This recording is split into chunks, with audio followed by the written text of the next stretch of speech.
Every semester, I get at least one student who says, I cannot learn how to pull a slab. Well, I argue and I say, you know what, you just haven't practiced enough. Why don't you come in on Thursday after school and we'll work on it. Well, it gets to a point where you have to find another option, all right? Or we could just spend all semester practicing this. And there's other things we want to get onto. So students usually say, can I please, please, please use the slab roller? And the answer is always the same. No, you may not use the slab roller because you are paying your dues. You are a level 1, and level 1s don't use the slab roller.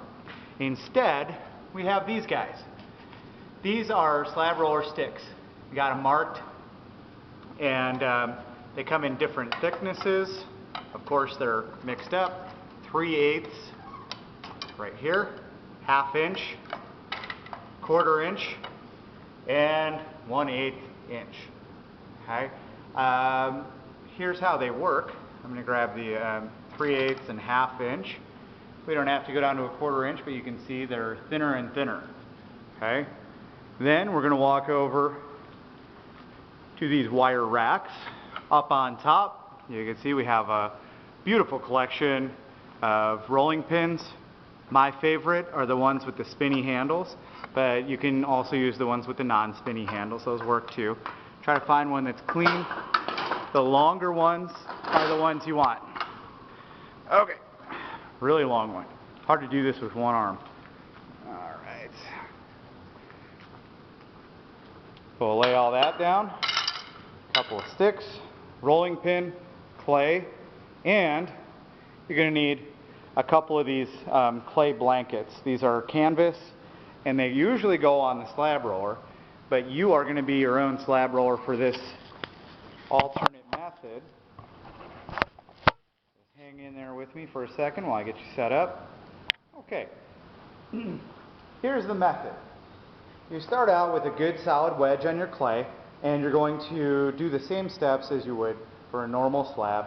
But when you get to here, we're not going to do the throwing of the slab. We're not going to pull on the table. Instead, I'm going to have you lay down a piece of canvas and smooth it out.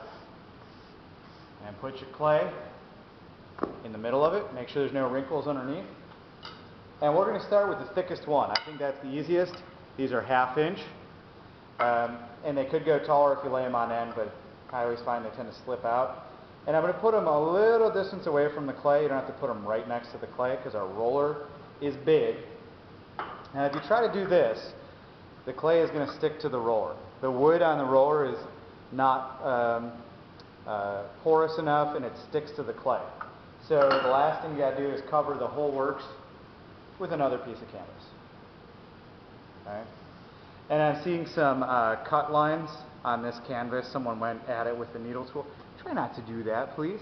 The canvas lasts a lot longer when we don't cut on it. Take the slab off, make your cuts, and put the canvas back to dry up, and it'll last a lot longer. Okay, so my clay I know is right in this area. So I'm going to start at the halfway mark and push down and away. Then I'm going to come back towards myself, and I'm putting a great deal of force into this until I can't see the clay moving anymore. Now I'll do a little x-ray vision. If you could see underneath that top canvas, you'd see that my rolling pin is now running entirely on these two boards. All right, and the clay is level all the way across. That's a little bit on the thick side though to make a slab project. 3/8 of an inch would be a whole lot better, and if you could get it down to a 1/4, that would be awesome.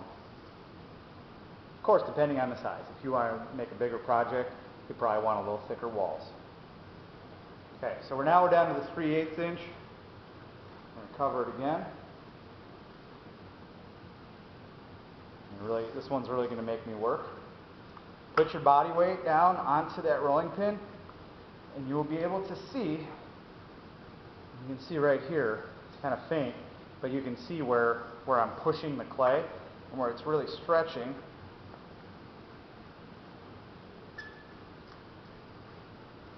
And we don't want any wrinkles, but we want to go until the clay is not moving anymore at all.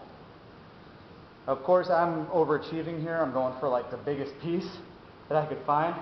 What makes this a lot easier is to do less clay. You know, cut this in half, roll each section out. For your beginner projects, I don't think you're going to need a huge piece of clay. But what you see is, I'll move this out of the way. Really nice, consistent, like I said, a little on the thick side, perfectly fireable though, and it will make a real sturdy slab container.